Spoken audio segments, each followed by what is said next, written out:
ಸತ್ಯ ಮತ್ತು ನಿರ್ಭಯ. ಮಹಾತ್ಮರೆನಿಸಿಕೊಂಡವರೆಲ್ಲರೂ ಒಂದಲ್ಲ ಒಂದು ರೀತಿ ಉತ್ತಮವಾದ ಗುಣಗಳನ್ನು ಹೊಂದಿರುವವರು. ಉದಾಹರಣೆಗೆ ಶ್ರೀರಾಮನು ಧರ್ಮಾತ್ಮನು. ರಾಮೋ ವಿಗ್ರಹಾನ್ ಧರ್ಮ, ಅಂದರೆ ಧರ್ಮಕ್ಕೆ ಒಂದು ರೂಪವನ್ನು ಕೊಟ್ಟರೆ ಅದು ರಾಮ. ಹರಿಶ್ಚಂದ್ರನೆಂಬ ರಾಜನು ಸತ್ಯವಂತನು. ಇವರು ಸತ್ಯಕ್ಕಾಗಿ, ಧರ್ಮಕ್ಕಾಗಿ ರಾಜ್ಯ, ಅಧಿಕಾರ, ಸಂಪತ್ತನ್ನು ತ್ಯಾಗ ಮಾಡಿದವರು. ಅಂದರೆ ಧರ್ಮಪಾಲನೆ, ಸತ್ಯಪಾಲನೆ ಅಷ್ಟೊಂದು ಮಹತ್ವದ್ದು. ಒಂದು ಪುಟ್ಟ ಗ್ರಾಮವಿರುತ್ತೆ. ಅಲ್ಲೊಂದು ಬಹಳ ಪುಟ್ಟದಾದ ಮಣ್ಣಿನಿಂದ ನಿರ್ಮಿಸಿದ ಮನೆಯೊಂದಿತ್ತು. ಆದರೆ ಅಲ್ಲಿ ಏನೂ ಇರಲಿಲ್ಲ. ಇಬ್ಬರು ವ್ಯಕ್ತಿಗಳು ಮಾತ್ರ ಇರ್ತಾರೆ. ಒಬ್ಬರು ತಾಯಿ, ಇನ್ನೊಬ್ಬನು 8 ವರ್ಷದ ಬಾಲಕ.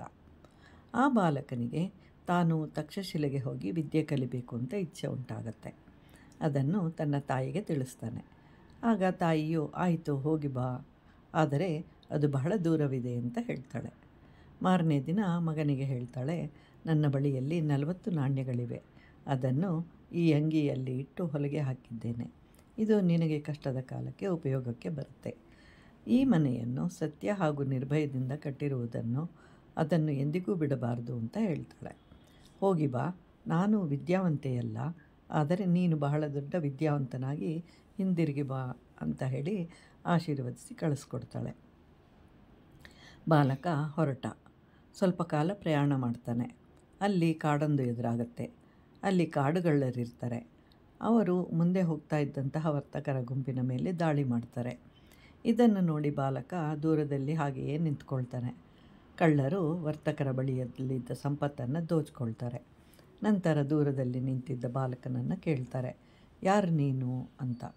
ಬಾಲಕ ವಿದ್ಯೆಯನ್ನು ಕಲಿಯಲು ತಕ್ಷಶಿಲೆಗೆ ಹೋಗ್ತಾ ಇರೋದಾಗಿ ಹೇಳ್ತಾನೆ.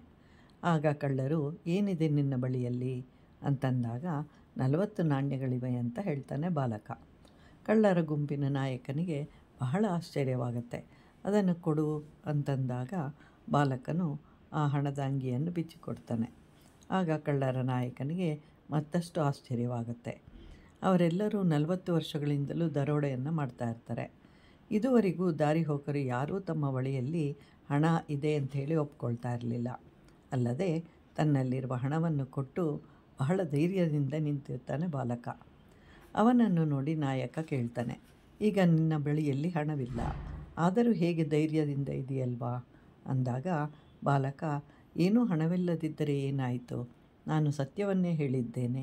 ಹಣ ಹೋದರೆ ಮತ್ತೆ ಸಂಪಾದಿಸ್ಕೊಳ್ಬಹುದು, ಆದರೆ ಸತ್ಯ ಮತ್ತೆ ಬರೋದಿಲ್ಲ. ನಾನು ಸತ್ಯವನ್ನೇ ಹೇಳಿರೋದ್ರಿಂದ ಧೈರ್ಯವೂ ಇದೆ. ಇವೆರಡನ್ನೂ ನನ್ನ ತಾಯಿ ಹೇಳಿಕೊಟ್ಟಿದ್ದಾಳೆ ಅಂತಂದಾಗ ನಾಯಕನು ತನ್ನ ಜೀವನದಲ್ಲಿ ಇಂತಹದನ್ನು ಯಾರೂ ಹೇಳಲಿಲ್ಲ. ನಿನಗೆ ತಕ್ಷಶಿಲೆಗೆ ಹೋಗಿ ವಿದ್ಯಾಭ್ಯಾಸವನ್ನು ಕಲಿತು ಹಿಂದಿರುಗುವವರೆಗೆ ಆಗುವ ಎಲ್ಲ ಜವಾಬ್ದಾರಿಯನ್ನು ನಾವು ನೋಡ್ಕೊಳ್ತೇವೆ. ನಂತರ ನಿನ್ನ ಶಿಷ್ಯರಾಗಿ ಬರ್ತೇವೆ ಅಂತ ಹೇಳ್ತಾರೆ. ವಿದ್ಯಾಭ್ಯಾಸ ಮುಗಿಸಿ ಬಾಲಕ ದೊಡ್ಡ ವಿದ್ವಾಂಸನಾಗಿ ತಾಯಿಯ ಬಳಿಗೆ ಹಿಂತಿರುಗ್ತಾನೆ. ಹಾಗೂ ತನಗೆ 40 ಶಿಷ್ಯರಿರುವರು ಅಂತ ಹೇಳ್ತಾನೆ. ತಾಯಿಗೆ ತನ್ನ ಮಗನು ದೊಡ್ಡ ವಿದ್ವಾಂಸನಾದುದರಿಂದ ಬಹಳ ಸಂತೋಷವಾಯಿತು. ಹೀಗೆ ಸತ್ಯವು ಅವನನ್ನು ಕಾಪಾಡುತ್ತೆ. ಅದೇ ರೀತಿಯಾಗಿ ನಾವು ಧರ್ಮವನ್ನು ಕಾಪಾಡಿದರೆ ಆ ಧರ್ಮವು ನಮ್ಮನ್ನು ರಕ್ಷಿಸುತ್ತೆ.